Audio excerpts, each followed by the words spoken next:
primeiros grandes erros que a gente cometeu ali foi que nós nos apaixonamos pelo produto e não pelo negócio. Ou seja, a gente fez o produto porque a gente achava que o produto fazia falta. Já temos a OPTech para dar apoio, se calhar, àquela fase inicial das empresas. Já existe a Founders para depois dar apoio às scale-ups e criar essa comunidade. Qual é a coisa que mais falta faz aos empreendedores da cidade do Porto? Acho que o que aconteceu com a Farfetch foi muito negativo, mas eu tinha aqui uma esperança que uma parte dessas pessoas está a fazer layoff agora, criem empresas e sejam elas próprias a criar os empregos para elas e para as outras pessoas. Estão numa fase em que vão precisar de mais fundraising ou já têm um crescimento que achas que é suficiente? Eu acho que para funcionar uma incubadora precisa haver graduações.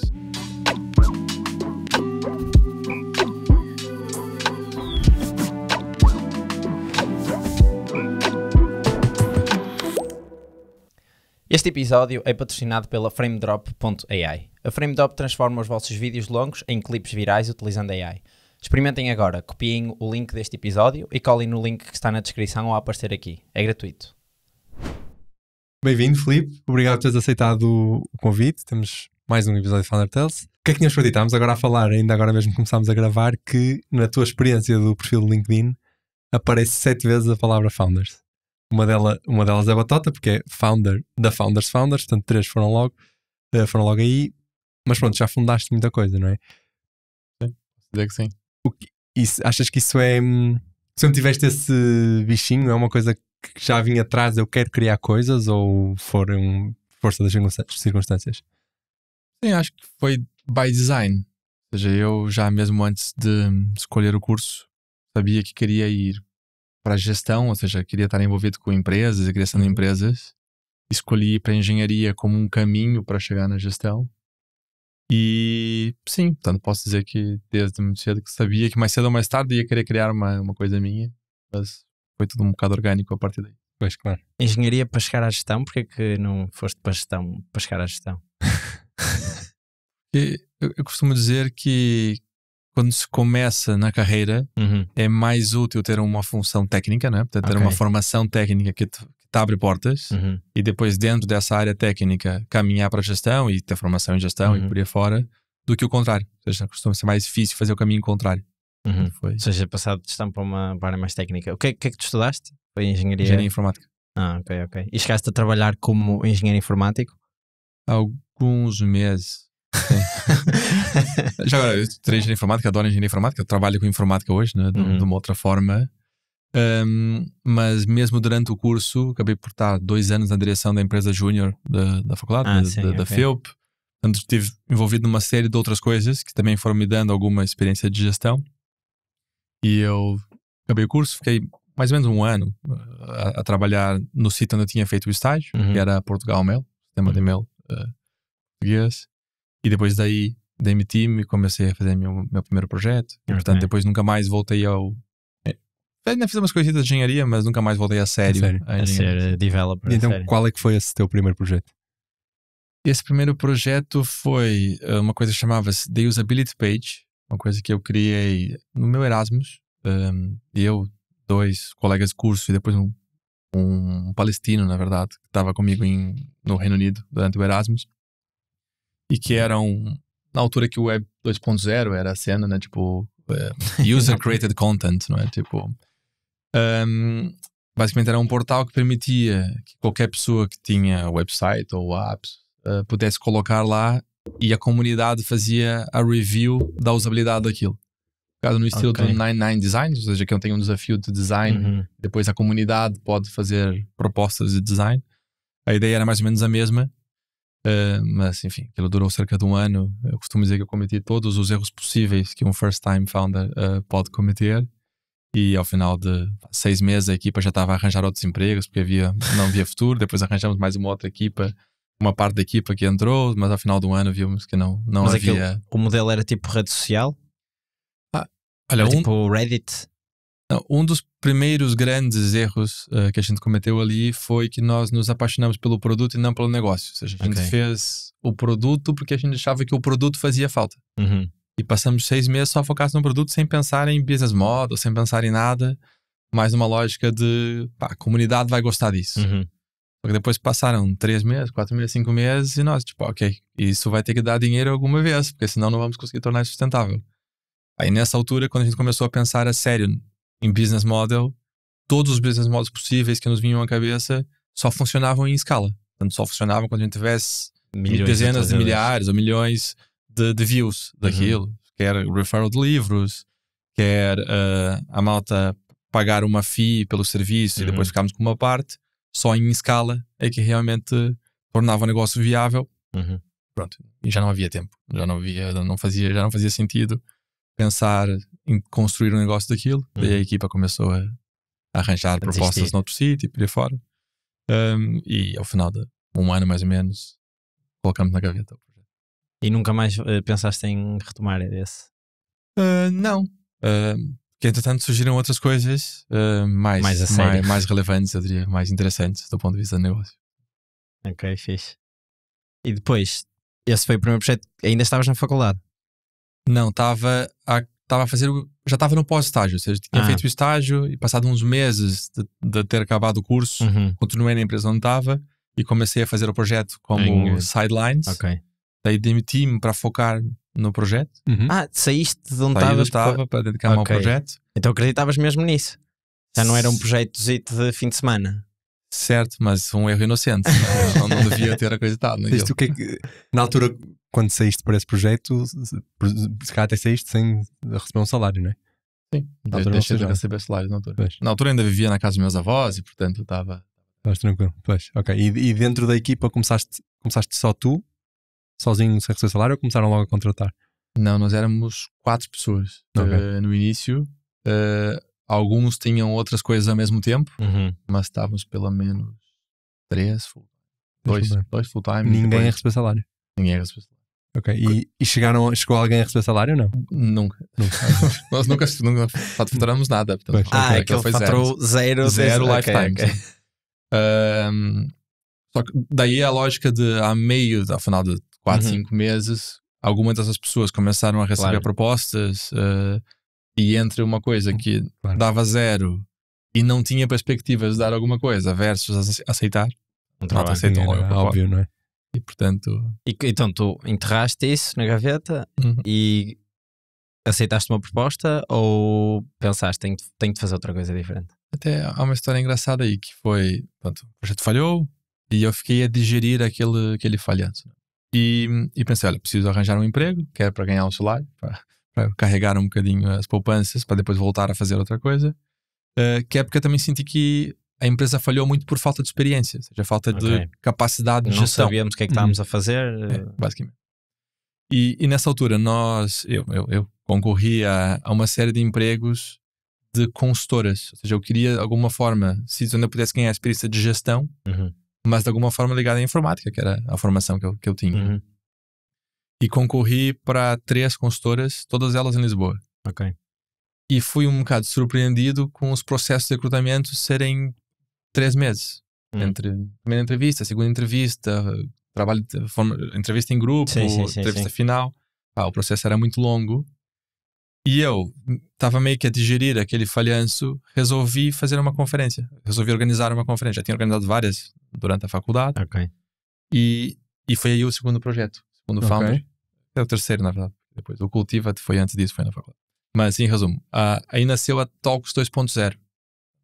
A ideia era uma conferência sobre, chamava-se na altura, a primeira conferência foi Erros e Sucessos na Criação de Empresas Tecnológicas. Nem se chamava Startups, não. Não se usava Startups. Isso foi em 2009. Ainda não tinha chegado. Sim, começou a estourar mais em 2010, 11. Exato.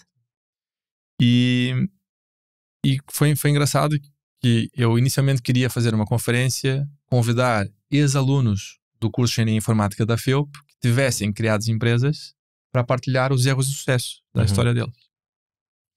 E outra vez por um erro, acabei por convidar a Helena Leite, que era na altura a founder CEO da Card Mobily,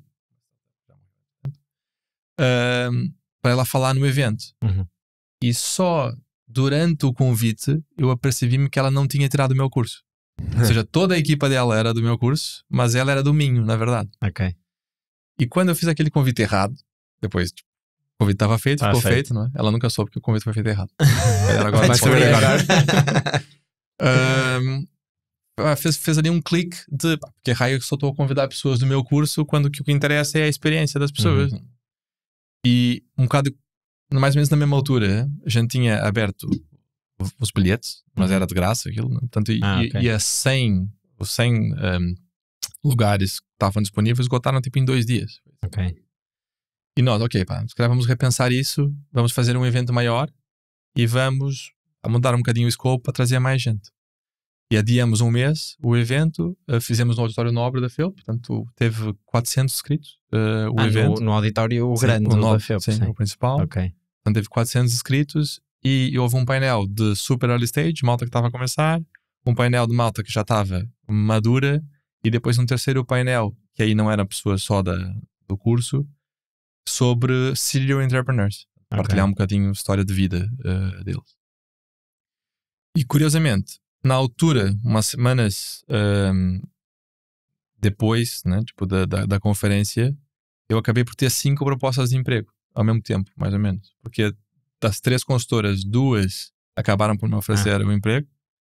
E dos 9 oradores da conferência e moderadores, acabei por começar um processo de entrevistas com alguns deles, com 3 deles, e tive 3 propostas nessa altura.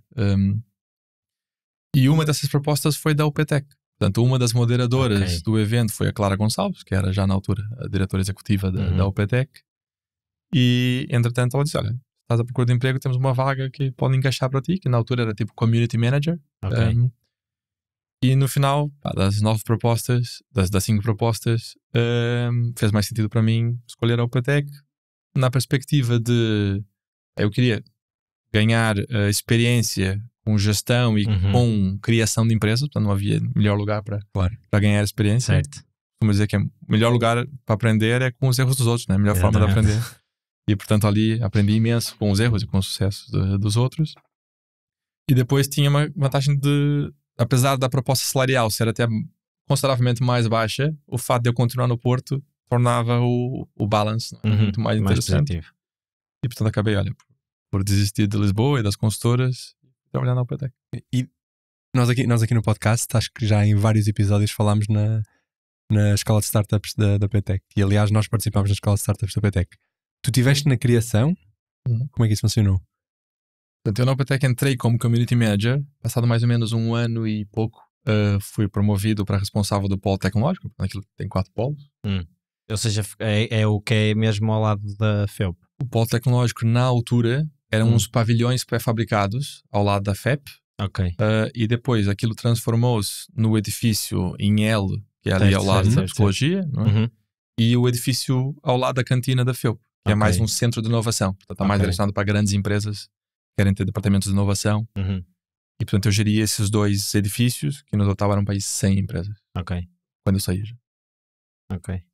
E entretanto, passado mais ou menos 2 anos, nós estávamos com um problema de eficiência, na verdade. Ou seja, o modelo da UPTEC era muito o modelo de qualquer pessoa em qualquer altura que queira ter o apoio da UPTEC pode vir cá e basicamente as pessoas entravam. Nós nomeámos um mentor para esse projeto e era um acompanhamento ongoing. Só que a gente estava quase a fazer as mesmas sessões de mentoring várias vezes seguidas, né? Porque a gente entrava agora, a gente falava sobre produto, falava sobre marketing, falava sobre gestão em geral, falava sobre funding, sobre as várias componentes relevantes, não é? Passado 1 mês entrava outra empresa, a gente ia falar as mesmas coisas. Daí nasceu a ideia de criar um programa. Criar um programa de aceleração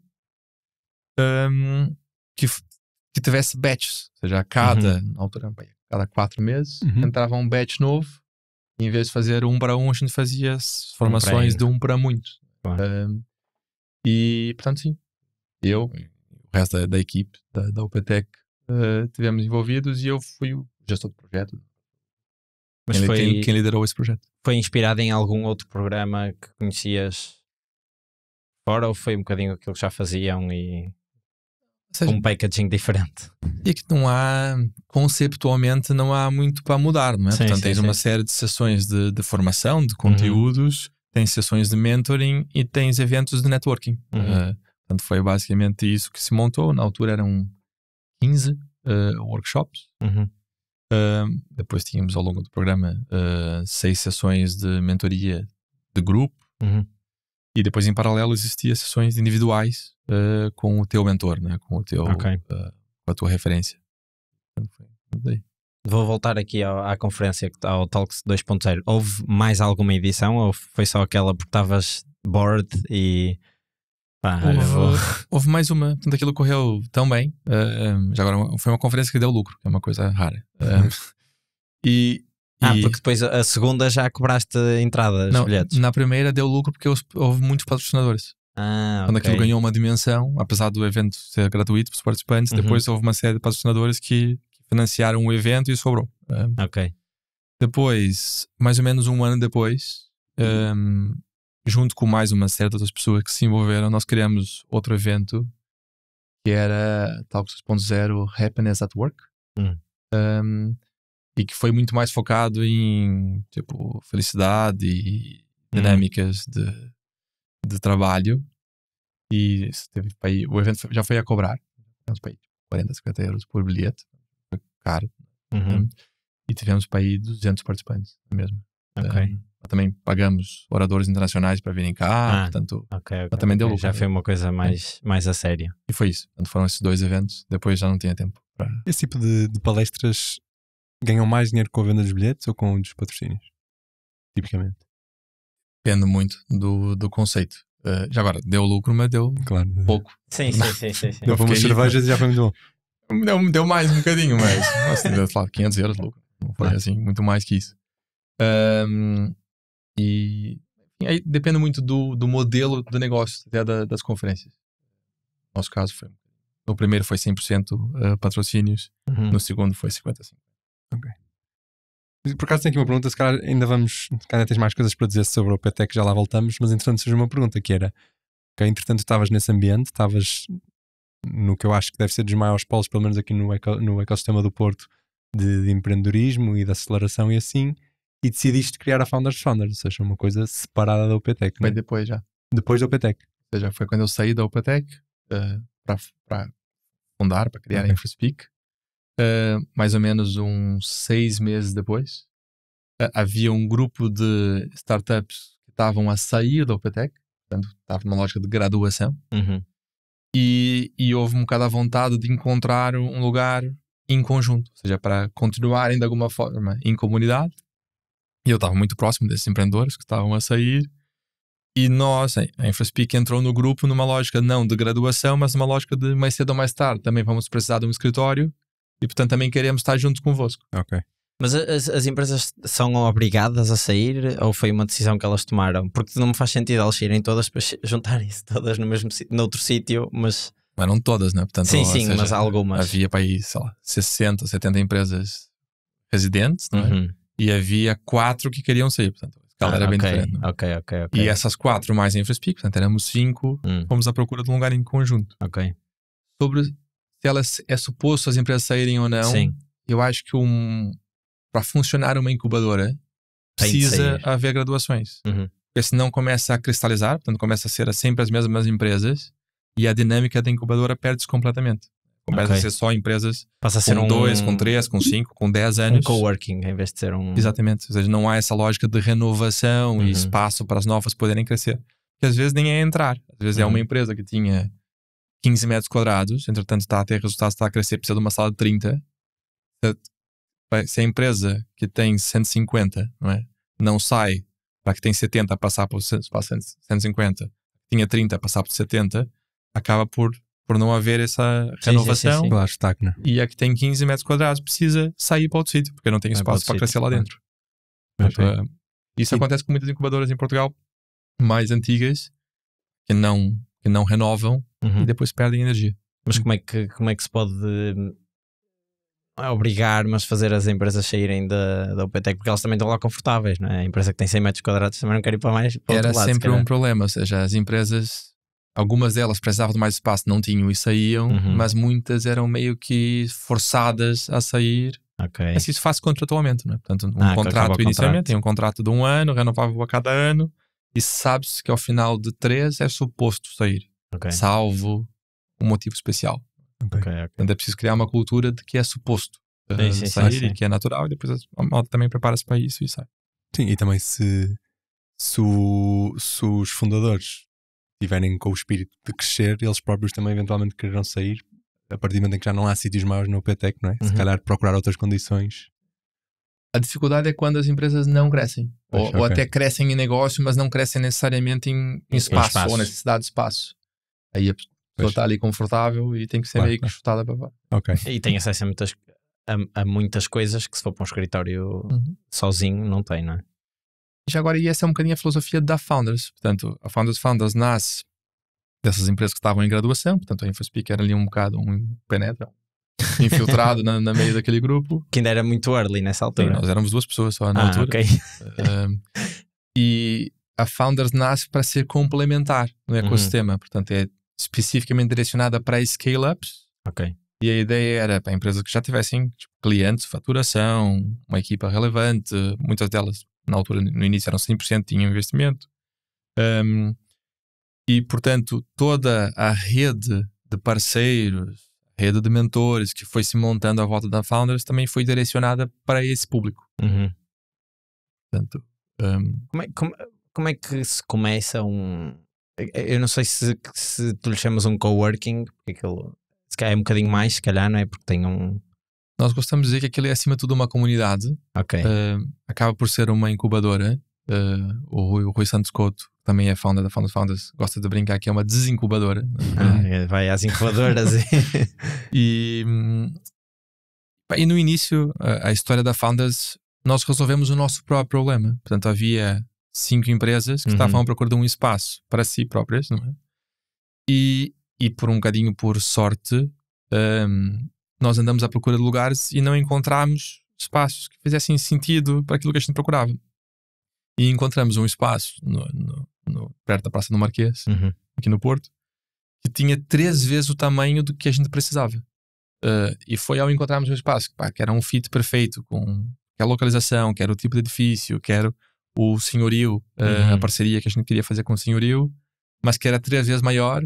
Foi o clique de que raio que a gente está a fazer isso só para nós. Pode haver, deve haver, e nós conhecíamos até da rede da UPTEC, mais empresas que têm o mesmo problema, ou seja, que também mais cedo ou mais tarde vão ter que graduar-se e precisam de um espaço focado em scale-ups. E pronto, nós assinamos o contrato, ali para isso 6 meses de obras ainda no espaço, e passado mais 6 meses depois nós entramos, o edifício já estava todo cheio. Porque havia de fato procura por espaços com essa rede, com essa comunidade. E dessas 5 empresas ainda há alguma que esteja a usar os espaços da Founders? Entretanto, a Founders abriu um espaço em Lisboa, numa lógica de parceria, com um dos empreendedores que faz parte do Founders Club.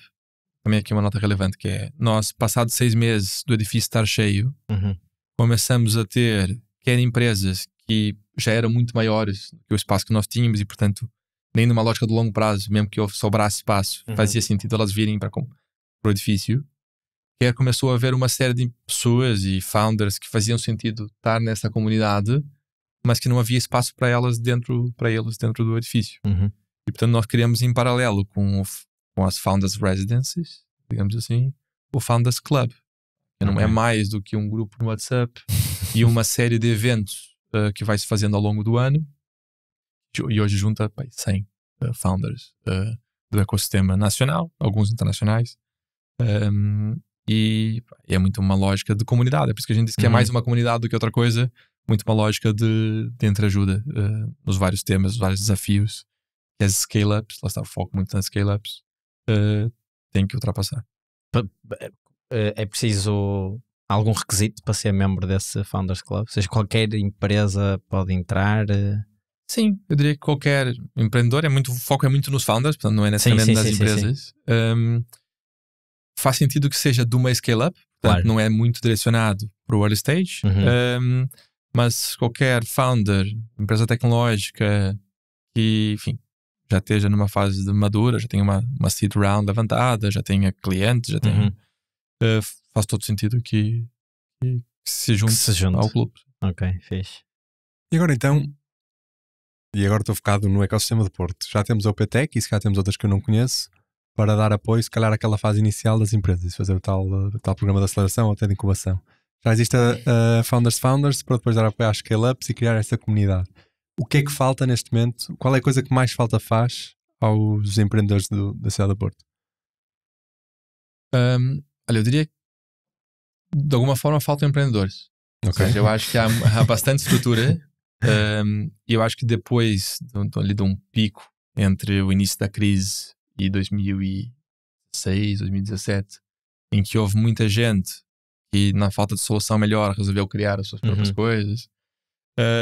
Eu diria que continuam a surgir várias empresas interessantes, a Martex, a Reply, enfim, há vários casos de sucesso mais recentes, mas não há um volume grande de empresas a surgir. Aliás, eu até acho que o que aconteceu com a Farfetch foi muito negativo, mas eu tenho aqui uma esperança que uma parte dessas pessoas que está a fazer layoff agora criem empresas e sejam elas próprias a criar os empregos para elas e para as outras pessoas, porque nos momentos de crise muitas vezes são momentos de oportunidade, não é? para encontrar os recursos, as equipas certas para começar coisas. E aconteceu isso muito na crise de 2008, 2014. E depois entrou-se numa fase de pleno emprego. Tipo, não só em engenharia informática, mas em produto, em muitas áreas. Sim, mesmo a taxa de desemprego em Portugal é relativamente baixa. Se olhar para na área tecnológica, a taxa de desemprego é 0,1. Se pudesse ser negativa.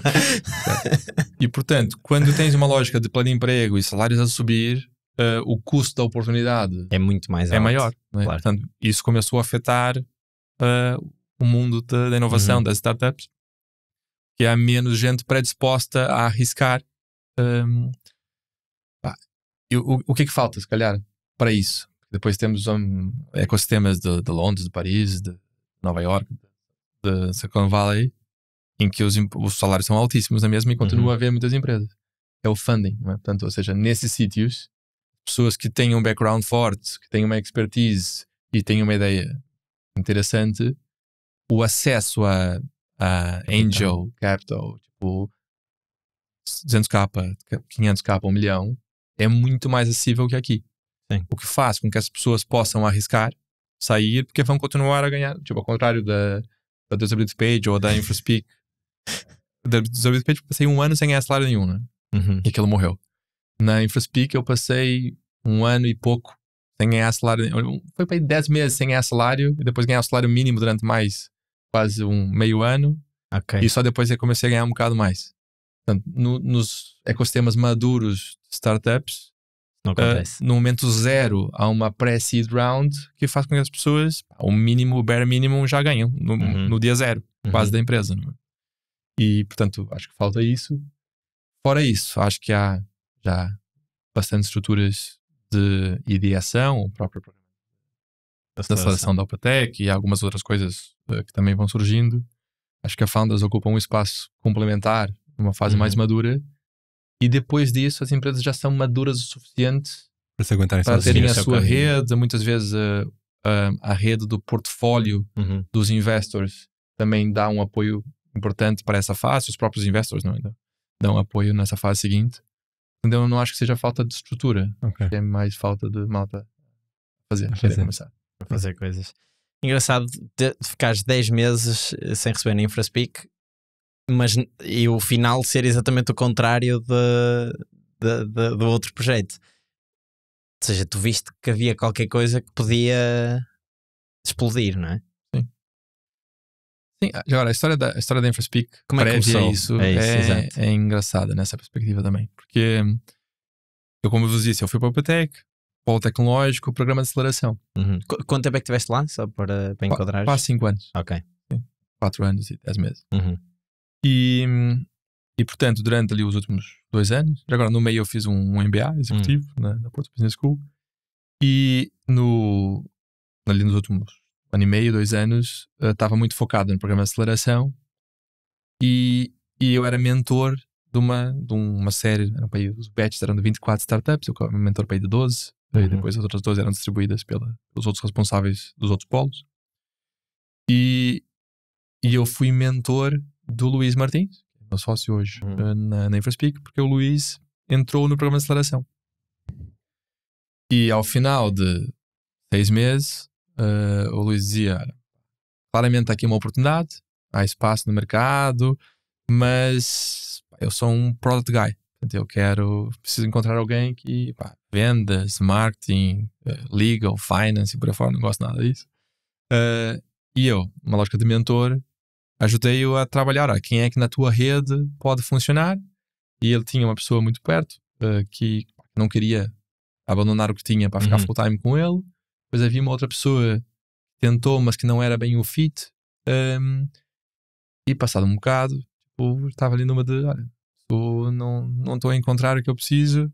E foi nessa altura que nós começamos a conversar: olha, a oportunidade é grande demais para ficar abandonado assim.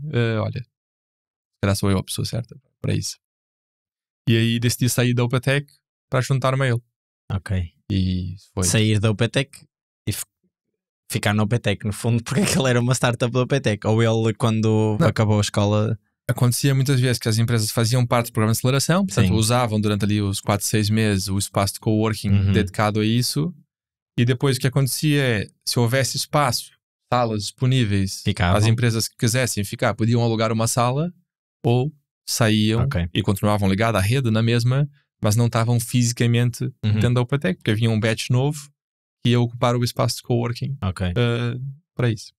Portanto, o que aconteceu com o Luís foi um bocado isso, ou seja, fez o programa. Na altura era só ele sozinho, não havia necessidade de ter um escritório, portanto continua ali na rede, mas sem estar no edifício. E quando eu saí, portanto o nosso primeiro ano foi trabalhar a partir de casa, ou seja, muitas vezes na cozinha da casa do Luís, de vez em quando cada um na sua casa, e foi ao final de 10 meses e nós decidimos contratar a primeira pessoa. Daí tivemos que escolher ou receber alguma coisa ou contratar alguém, e escolhemos contratar alguém. E depois, passando mais 4 meses, contratamos a segunda pessoa, e aí nessa altura já estava a gerar dinheiro suficiente para além de pagar a segunda pessoa, pagámos o salário mínimo e aguentámos mais Mas então pernas. Esse dinheiro que usaram para contratar a primeira pessoa e depois para contratar a segunda pessoa e pagar-vos a vocês, foi de receita da InfraSpeak ou é de investimento? Sim. Portanto, o modelo de negócio da InfraSpeak é um modelo SaaS, mas que, como nós fazemos toda uma parametrização, uma implementação do sistema no cliente, nós cobramos um setup fee, portanto, um custo de onboarding. E portanto, eu saí da OpenTech no final de 2014 e nós em abril de 2015, portanto 3, 4 meses depois, fechamos o primeiro cliente. E depois em maio fechamos outro, depois em junho fechamos para dois. Já tinha um produto aí? Já, porque a história vai mais atrás ainda. Portanto, o Luís, ele é engenheiro civil de formação, mas ele programa desde os 8, 9 anos de idade. E o pai dele, e alguns primos e um tio, estão todos da área de manutenção, de facility management em geral. E portanto, o Luís, quando chegou no final do curso, por acaso era na altura do pico da crise, de que não havia construção, os engenheiros civis todos a sair do país. A crise afetou muito o imobiliário, principalmente. Exato. Portanto, ele, perante aquela situação, estava a acabar o curso de engenharia civil, com poucas perspectivas de emprego, resolveu que o projeto do final do curso fosse um software para a engenharia civil. Portanto, juntou ali as duas paixões. E depois de fazer esse projeto, foi aprovado, e a própria Faculdade de Engenharia, a equipa de manutenção que tinha apoiado o desenvolvimento, quis usar o software. E passado para aí 6 meses, um prestador de serviços da área de ar-condicionados, que era prestador da Faculdade de Engenharia, também viu o software e quis usar. Portanto, ambos desafiaram o Luís a evoluir o produto. Portanto, o Luís estava a trabalhar em outras coisas, e à noite e ao final de semana ia melhorando aquilo que ele tinha feito, por carolice, não cobrava nada sequer, nem a FEUP, nem o prestador. Aquilo era um side gig que ele fazia porque gostava. Engraçado. E foi. Mas já tinha o piloto, a prova de conceito estava testado. Já tinha ali muita coisa feita. E portanto, ele, passado um ano e pouco, 1 ano e meio, que viu que era FEUP, que era o prestador de serviço, estavam a usar aquilo todos os dias. Se calhar aqui um valor, sim. Se calhar aqui uma oportunidade nisso. E entra na escola de startups para buscar apoio em transformar aquilo num negócio. E portanto, quando eu saio da OpenTech junto-me a ele, já havia 2 anos de código à noite e finais de semana, mais do final do curso a ser feito, não é? Portanto, houve ali um refazer de uma série de coisas e achávamos nós que aquilo já estava pronto para vender. Depois, quando fomos a sério falar com o mercado, percebíamos que ainda faltava tipo, gestão de estoque, faltava relatórios, faltava isso, faltava aquilo. Desenvolvemos, portanto atingimos ali o que eu chamava dos qualifiers, né? Para poder ser considerado como uma opção válida pelos potenciais clientes, e começamos a vender. E ao começar a vender e cobrar setup fees, nós conseguimos começar a financiar os custos de servidor, os custos de viagens, os custos que era preciso para a operação rolar com o próprio dinheiro da empresa. E começar a sobrar algum. Foi aí no final de mais 4, 5 meses que havia uma série de clientes a pedir mais coisas e eu e o Luís já não éramos o suficiente para dar resposta em termos de desenvolvimento de produto. Fez sentido contratar alguém. Portanto, aí já havia margem financeira também para contratar e foi ali um bocadinho bola de neve. E foi só ao final de mais um ano, mais ou menos, portanto, foi ao final de 1 ano e meio da empresa que nós fechamos uma ronda pré-seed. Na verdade, não porque precisávamos, porque nós estávamos profitable, com base naquele crescimento, mas porque surgiu uma oportunidade interessante para sermos investidos pela 500 startups e íamos para São Francisco à custa. O que é que estavam à procura nesse investimento, então? Maioritariamente, não estavam à procura, não é? Não estávamos. Sim, mas aceitaram-no por algum motivo. O que é que vocês viram nesse investimento? Que isto é uma boa oportunidade para... Sim, a história aí também é interessante, porque nós, apesar de não estarmos à procura de investimento, decidimos entrar num programa de aceleração. Que era um bocado ridículo, porque eu próprio tinha criado um programa de aceleração. Mas nós decidimos entrar no Lisbon Investment, no LIS. Não, chamava-se? Não, o Lisbon Investment Summit era o evento no final. Enfim, era o programa de aceleração da BTI. Isso em 2016. Por quê? Porque nós sentimos que a BTI tinha uma rede corporate muito forte. E dentro dessa rede havia muitos potenciais clientes para nós. Portanto, nós entramos com a aceleração mais pelo interesse na rede da BTI do que propriamente pela aprendizagem em si, pela formação. Foi muito útil na mesma. Mas lá está, mas eu estava a ter workshops de coisas que eu dava workshops na UPTEC. Mas a rede, enfim, várias pessoas que a gente conheceu lá, foi mega útil. E acabamos por fechar alguns clientes através do programa também. Portanto, mega sucesso. E no final do programa havia o evento, o Lisbon Investment Summit, que meio que nos obrigava a colocar em contato com investidores. Nós não estávamos à procura, mas no âmbito do evento falamos uma vez, 2, 3 com um dos investidores que estava lá, gostou imenso do que a gente estava a fazer, desafiou-nos a falar com a equipa dele passado 2 semanas. Passado mais 1 semana, estávamos a receber a proposta, a term sheet para fazer parte do programa. 1 semana e meia, 2 depois eu estava em São Francisco já. Mas ir para São Francisco representa o quê para uma startup? Na altura foi também muito a experiência em si. Ou seja, eu já na altura que estava na UPTEC dizia que em termos de área técnica, ou seja, a formação académica em Portugal é brutal. Em engenharia, em enfermagem, em química, em medicina, nas áreas técnicas, as pessoas saem de Portugal e dão aulas noutros sítios. Sim. Só que depois todo o lado do marketing, das vendas, do lado de serviço, né? E nomeadamente como escalar uma empresa tecnológica, nós em 2016 estávamos tipo 15 anos atrás do que se fazia em São Francisco. E hoje estamos para aí 5 anos atrás ainda. Mas nós estamos muito melhor. Estamos a close the gap. E portanto a ideia de ir para lá foi muito de ter acesso a essa rede, a esse know-how, e foi muito isso que nós usamos. Mas depois foi lá, estando lá, foi fácil fecharem clientes de lá, americanos? Não. E também não foi o foco.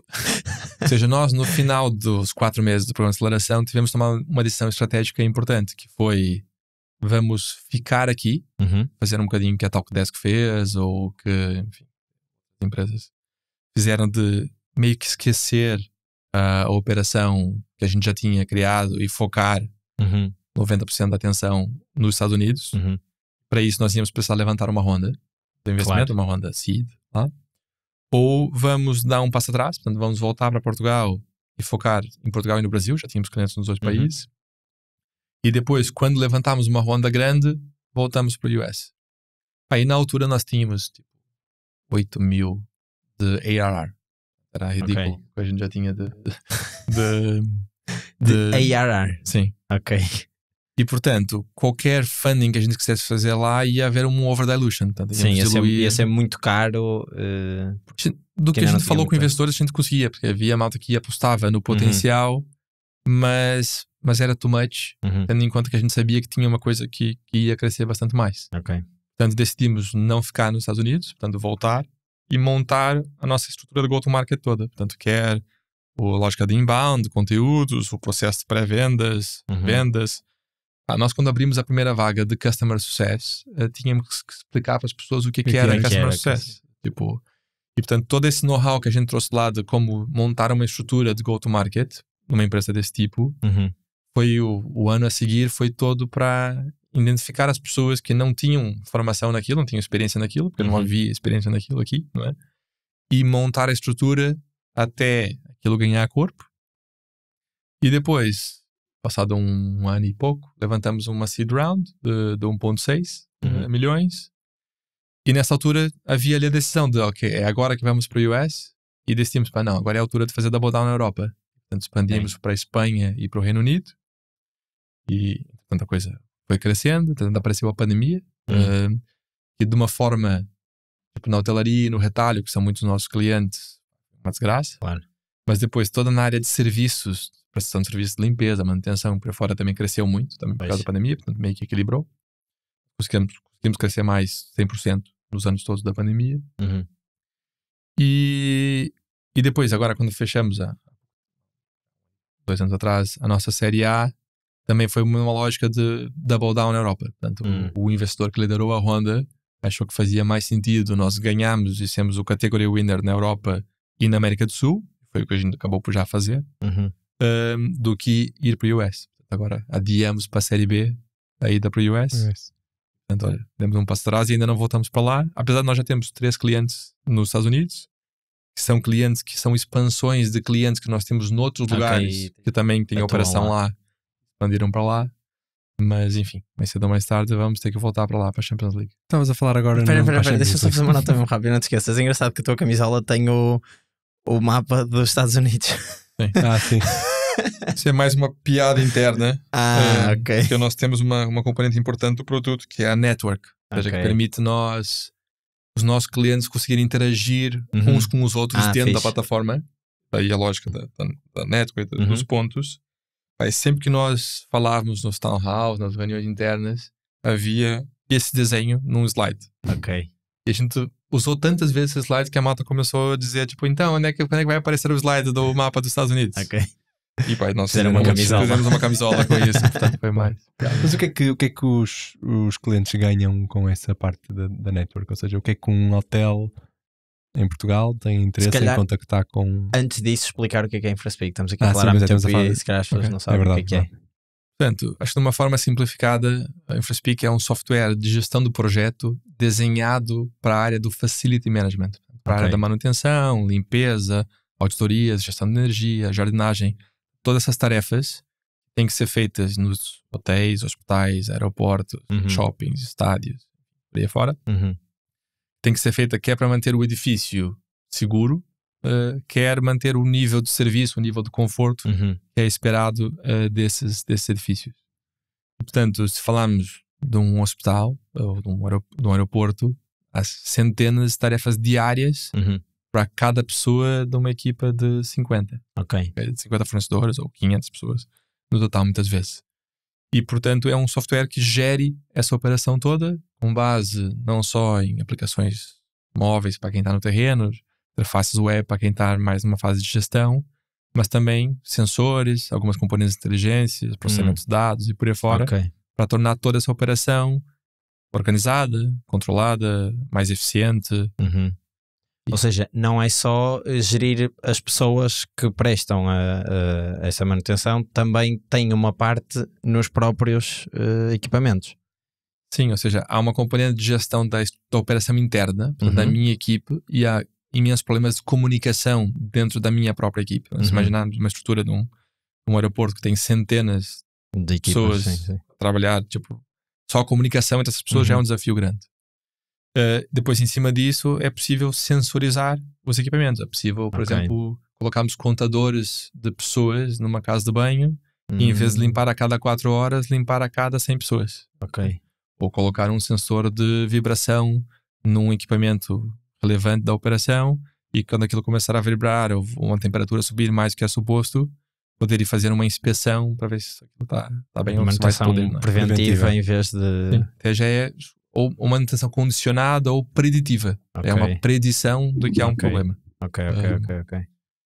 E, portanto, aí é uma mistura de IoT, sendo que nós não fazemos o IoT nós. Portanto, nós temos uma rede de parceiros que tem soluções de sensorização. E depois simplesmente implementam as... E depois nós temos na prática uma plataforma. Ou seja, entretanto o software evoluiu para ser uma plataforma que temos 140 integrações diferentes, temos 30 e tal native apps. Portanto, nós temos uma app store dentro do produto. E cada cliente escolhe quais apps é que quer ter. No fundo é quase um sistema operativo para facility management. Sim, para uma operação da FM.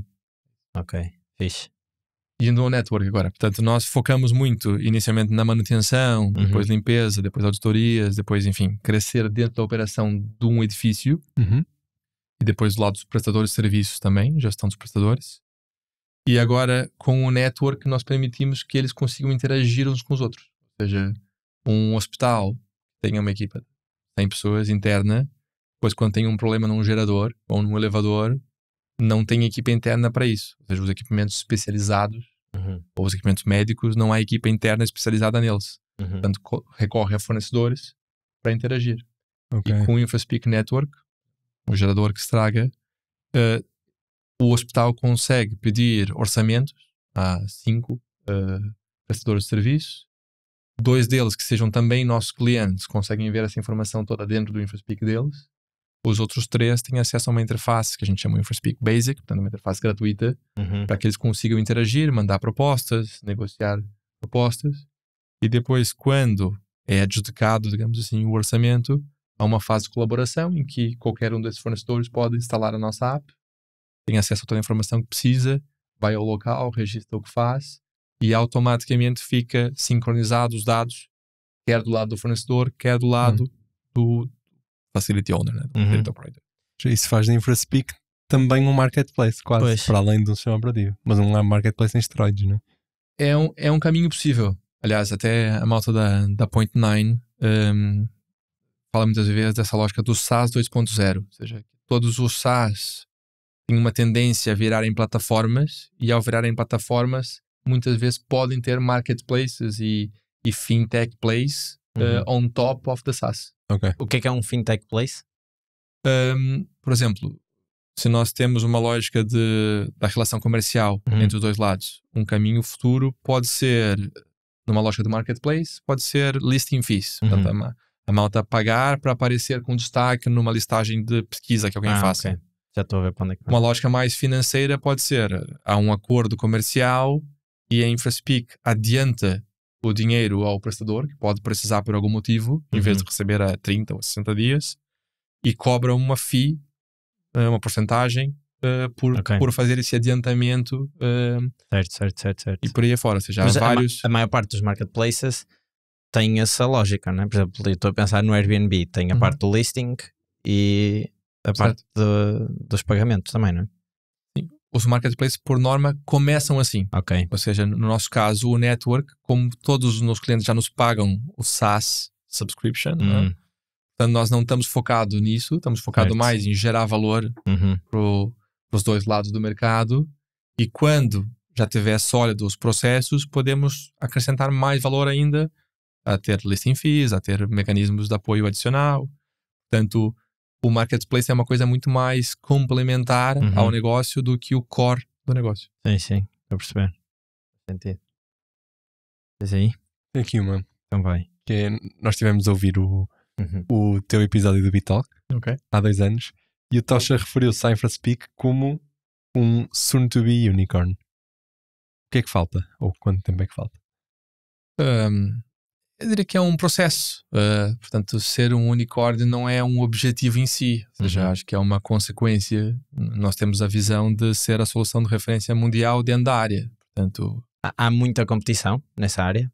Nós temos uns 300 competidores no mundo, mas que estão super fragmentados. Desde grandes players como a IBM, a SAP, a Microsoft, até muitas soluções locais e sistemas de ticketing básicos, né? E, portanto, há aqui um espaço no meio disso tudo, de uma solução que seja tipo SaaS, mobile first, fácil de usar, fácil de implementar, com inteligência, enfim, com todas as componentes que a gente traz. E, portanto, o pitch que eu faço aos investidores é que a InfraSpeak é uma oportunidade de 200 milhões. Tipo, 200 bilhões. 200 milhões não chegava. Porque o que nós estamos a fazer na prática é o que a Salesforce fez nas vendas ou o que a SAP fez em finance. E a Salesforce hoje vale 200, 300 milhões. Portanto, e o nosso mercado é tão grande quanto o mercado potencial, não é? É tão grande quanto o da SAP ou da Salesforce. Portanto, as coisas correrem conforme previsto, a InfraSpeak, pós-IPO, tempo depois, há de valer 200, 300 milhões. Bilhões. 1.000 milhões, né? E, portanto, eu diria que o Unicorn Status é um passo no meio. Agora, se a gente vai chegar lá daqui a 2 anos, ou daqui a 5, ou daqui a 10, depende como os mercados se comportarem também, é importante, mas depende do crescimento que a gente tiver. E vocês estão numa fase em que vão precisar de mais fundraising ou já têm um crescimento que achas que é suficiente? Eu diria que a forma como o mercado de capital se comportou nos últimos 18 meses obrigou toda a gente a ter uma lógica de eficiência. Portanto, nós, há coisa de 1 ano atrás, optamos por adaptar o foco no crescimento para uma lógica mais de falta live, ou seja, uma lógica de a runaway acabar depois de ficar profitable, né? Na prática não acabar nunca. E portanto nós estamos muito bem posicionados para daqui a 4, 5, 6 meses estarmos profitable. O que não quer dizer que a gente não vai levantar a série B na mesma, ou seja, para expandir, não é? Para terem Portanto, a expectativa é que a gente levante uma série B durante 2024, mas não numa lógica de precisarmos, mas numa lógica de, ou seja, precisar o potencial ser grande e a gente querer acelerar. Ou seja, não é precisar para subsistir, não é? É precisar porque vão escalar coisas para escalar mais rápido, tem custos, não é? Não se consegue expandir para o US a sério sem 10 milhões, 15 milhões no bolso para poder gastar 5 a build up the operation, build up the brand. Acho que isso é um exercício engraçado. Então, em que é que seriam, acho que a maior parte das pessoas, e nós incluídos, acho que não temos noção, em que é que se gastariam 10 milhões para fazer uma expansão para os Estados Unidos? Primeiro, há formas e formas de abrir o mercado, né? Pode ser, se calhar quando nós expandimos para o UK ou para a Espanha, nós fomos muito conservadores.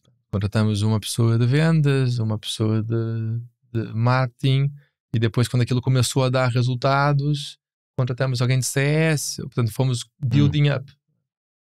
E não gastamos logo ads, portanto fomos tentar bater portas como a gente fez aqui em Portugal. Uma abordagem agressiva, em que a gente quer ir para o US e quer pôr logo 4 vendedores, quer pôr já uma equipa de marketing, quer já ter uma equipa de CS preparada para mal os clientes estejam fechados, a gente não precisa fazer onboarding remote, ou seja, montar uma equipa de 10 para arrancar custa 1 milhão ano. É tipo num mercado como os Estados Unidos. Colocares em cima disso um office, ads, viagens para ir para lá e para tipo, gastas 2 milhões fácil no primeiro ano.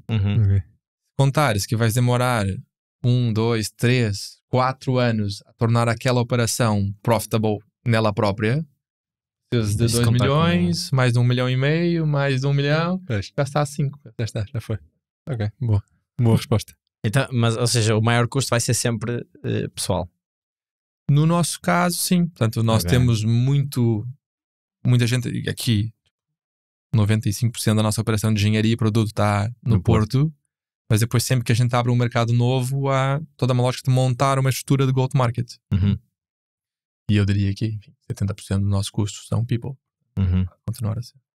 Esse playbook que vocês já têm, não é? Porque já estão numa série de países. Tu disseste que muitas desses conceitos e desse processo tu aprendeste na 500 Startups, ou ao longo dos vários processos de aceleração que foste fazendo.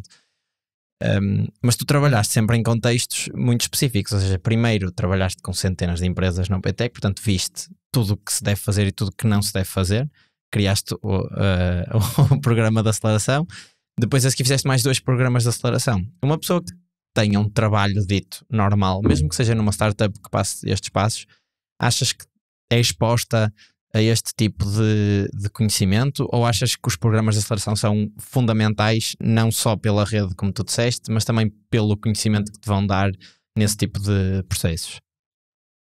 Eu acho que é fundamental ter uma rede, ou seja, ter pessoas que estejam a passar pelo mesmo que tu estás a passar ou que já passaram há pouco tempo e que podem de alguma forma te ajudar a guiar. Ou seja, aliás, o Francisco Fonseca vendeu a Anubis Networks para uma empresa americana há uns tempos atrás. Ele, na conferência, no Talk 6.0, falou uma frase que eu guardei, que era: a vida de um empreendedor é igual à vida das outras pessoas, a diferença é que os altos são mais altos e os baixos são mais baixos. Aí é preciso ter estômago para aguentar os baixos, mas também para aguentar os altos. E muitas vezes esse estômago vem dessa rede, ou seja, vem de pessoas que já passaram pelo aquilo e que ajudam a puxar para cima quando estás lá embaixo e ajudam a puxar para baixo quando também estás demasiado alto. E portanto eu acho que os programas de aceleração, para quem não tem rede nenhuma, para quem não tem know-how nenhum, é perfeito. É brutal. Para quem já tem de alguma forma um know-how, se calhar não precisa tanto do programa, precisa mais da rede. E há outros mecanismos para encontrar a rede. Pode ser um mentor, 3, 4 mentores, pode ser o suficiente para ajudar a dar esse salto.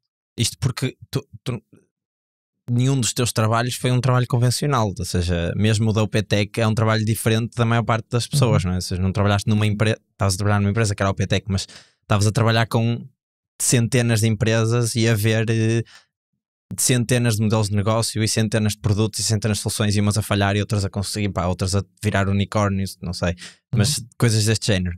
E uma pessoa que trabalha numa empresa durante 5 anos pode ser muito boa naquilo, mas vai ter um universo muito mais pequeno. Daí a minha questão de estes programas de aceleração, tipo, que relevância é que têm para pessoas que querem começar empresas. Tem esse bichinho, mas que depois, em termos de experiência, estão muito limitadas, não é? Sem dúvida, recomendo quem tem uma ideia. Não só, acho que é uma série deles. Acho que a Escola de Startups é um bom programa, mas há muitos outros internacionais. Acho que também depende muito do perfil do projeto, do perfil da pessoa. Programas que se adaptam mais a perfis do que outros. No meu caso específico, eu acho que eu fiz um bocadinho o hack de várias coisas, né? Eu próprio tentei, aliás, e o primeiro projeto que eu fiz não tinha rede nenhuma. Eu não fiz programa de aceleração nenhum. Foi um dos motivos pelo qual eu depois disso tive 5 anos na OPTEC, que aprendi imenso do early stage, portanto da ideia ao MVP, do MVP até primeiros clientes e pouco mais, tipo. Depois foi a própria InfraSpeak e depois a rede da Founders e outras redes, programa de aceleração da 500 por aí fora, que foram dando aqui mais visibilidade sobre os desafios até a série A, eu diria. E depois, acho que também fiz aqui um outro hack, que é eu fiz um MBA. Portanto, eu digo muitas vezes que o MBA não está desenhado. Há alguns programas de MBA desenhados para empreendedorismo, mas a maioria não está. Ou seja, o foco de uma startup não é eficiência, é eficácia. Ou seja, como é que eu consigo fazer isso funcionar. Como eu consigo ter produto, como eu consigo vender para o primeiro. E, portanto, não interessa se eu sou ineficiente. Aliás, até é um erro focar na eficiência no early stage. E os programas da MBA muitas vezes estão direcionados para corporate, e o foco é eficiência, porque a eficácia já está lá, né? Um corporate by default já vende, já faz, já não é um desafio fazer, é um desafio fazer de uma forma eficiente. Então os MBAs estão desenhados todos para ajudar a ser eficiente no marketing, eficiente na supply chain, eficiente em finance, eficiente e por aí fora. E portanto eu diria que a aprendizagem que eu tive no MBA foi super complementar à aprendizagem da OPTEC. Mas eu digo que eu uso muito mais hoje as coisas do MBA do que eu usava no ano 1 ou no ano 2 da InfraSpeak. Pois. Mas ao mesmo tempo estamos em uncharted waters, não é? Portanto, eu diria que mesmo aqui no ecossistema há 10, 20, 30 empresas que já estão numa série B e aí à frente. E portanto, sou conhecido, amigo de uma série dessas pessoas, portanto também me ajudam imenso a fazer esse caminho, mas não deixa de ser, por mais que já se saiba, por mais que outros façam, by default, qualquer empreendedor está a fazer uma coisa única. Tipo, enfim, a Cristina Fonseca da Talkdesk e da Índico é a nossa board member, portanto há ali uma série de experiências que ela partilha. Mas fazer uma Talkdesk não é igual a fazer uma InfraSpeak. Há coisas semelhantes. Há pontos de toque, mas há muita coisa diferente também. Mas os desafios são outros, os mercados são outros e portanto... E os caminhos que fizeram são outros. E portanto, se calhar ela, o primeiro passo que deu foi para os Estados Unidos e o teu foi mais double down, triple down na Europa. E portanto é isso, acho que o foco é estar constantemente a aprender e acho que lá está. Falámos agora há pouco da rede, não é? E ter uma rede que ajuda a fazer esse caminho não ser um caminho tão sozinho. Portanto, que muitas vezes um dos grandes desafios dos empreendedores é mesmo às vezes a família, os amigos, muitas vezes até a namorada, a mulher e por aí fora não percebe, tipo, por mais que queira ajudar e por aí fora, não está a viver aquilo, nunca viveu aquilo e portanto é super relevante ter outras pessoas que percebem as dores que a gente está a falar. Bem, se cá já encaminhar para o fim, nós temos aqui agora uma pergunta um bocadinho mais pessoal, que é, nós temos uma... E por falar em empreendedores. Temos uma informadora que nos diz que a tua filha, agora entre cabeleireira, bailarina, quer ser construtora de empresas porque é isso que o pai faz. Como é que se explica a uma criança de 6 anos o que é um construtor de empresas? O que é um... Eu diria que, primeiro, o foco que eu tenho para os meus filhos, eu tenho a Maria tem 6 anos, o Pedro tem 4, é eles brincarem. Portanto, não estou muito preocupado em falar sobre o futuro profissional deles hoje, mas eu acho que é muito focar o espírito de iniciativa. Ou seja, a gente falava no início da nossa conversa, eu quando era criança, tinha de referência da minha avó materna, o meu pai criou uma empresa também e por aí fora. Portanto, tinha essas referências em casa e sinto que muitas vezes veio daí também esse bichinho de criar uma coisa minha. E, portanto, mais do que explicar, estou mais preocupado em ser um exemplo, talvez ser uma referência e em percutir esse espírito de iniciativa, de querer fazer e querer ajudar. E eu acho que depois o resto vem por consequência. Ótimo. Está aqui gravada a história para depois mostrar. Exatamente. Eu acho que não tenho mais nenhuma pergunta. Sim, queres perguntar podemos fechar, sim. Fazer o ponto de interrogação final. Exatamente. Pronto, nós costumamos acabar sempre com a mesma pergunta que fazemos a toda a gente, que é: qual é que era o conselho que não te foi dado no início da tua carreira e que tu gostavas que tivesse sido dado, ou que te deram e que tu não ouviste e que agora olhas para trás e pensas, devia ter ouvido aquilo? Eu já ouvi tantos conselhos. O conselho que não me deram. Ok. Eu não tenho assim conselho que não me deram, porque uma das coisas interessantes de ter estado na OPTEC foi que eu se calhar fui a única pessoa da OPTEC toda que participou em todos os eventos que foram organizados, que era eu organizá-los, a maioria deles, né? E portanto eu vi muita gente a dar muitos conselhos a outros e depois eu próprio dava conselhos e por aí fora. Olha, até se calhar posso partilhar um conselho que uma empreendedora me disse quando eu saí da OPTEC. Dando aqui um bocadinho de contexto. Portanto, eu passei 5 anos a mandar bitites como é que os outros deviam fazer. Além disso, tirei um MBA. Portanto, havia aqui uma pressão conceptual. Agora que eu saí e vou fazer a minha coisa para ter sucesso, falhar. Não é? Tipo, não posso falhar. Claro. Andaste aí a mandar bitites. E houve uma empreendedora que, por acaso, ela já tinha tirado um MBA também antes de criar a empresa dela, que disse-me: não te sintas pressionado a ter sucesso. Tipo, não és obrigado a ter sucesso mesmo com isso tudo. E portanto, se calhar até acho que esse foi um bom conselho que ela me deu. E um conselho que eu dou para toda a gente que queira começar é: primeiro, preparem-se, que é tough, né? Portanto, é difícil. É altos muito altos e baixos muito baixos. Sem dúvida, vão encontrá-los, quer os muito altos, quer os muito baixos. Espero que encontrem mais altos do que baixos. Mas, acima de tudo, é o enjoy the ride. Portanto, se a pessoa não estiver a gostar do que está a fazer, há um erro, muitas vezes, de achar que 2, 3, 4 anos e está feito. Tipo, olha para as empresas portuguesas que são os unicórnios, a grande maioria delas, a OutSystem tem 20 anos, tipo, a Talkdesk tem 12 e por aí fora, mesmo a Sword e por aí fora. Ou seja, os grandes casos de sucesso demoram 10 anos para acontecer. Claro. E portanto a pessoa, quando entra nessa vida, tem que estar consciente que está a dedicar os próximos 10, 15 anos, se calhar. Depois há outros casos que, por algum motivo, têm sucesso mais cedo e são ótimos. Mas o normal é demorar 10 anos para se ter um êxito, para se ter um sucesso relevante. E portanto, se a pessoa não estiver a gostar da jornada, não faz 10 sentido. anos muito sofridos. Claro. E por acaso, só para complementar agora, essa perspectiva de, ou seja, tu na verdade nunca tinhas, antes, quando eras mentor, nunca tinhas fundado nada com sucesso, né? Já tinhas tentado, mas tirando as talks, nunca tinhas fundado nada com sucesso. E acho que é uma coisa que, pelo menos nós, quando queremos fazer eventos de mais formativos ou algo do género, também sentimos um bocadinho esse síndrome de impostor, que é: nós nunca fundamos nada com sucesso, tirando o podcast, e sucesso, cara, também é um bocadinho relativo.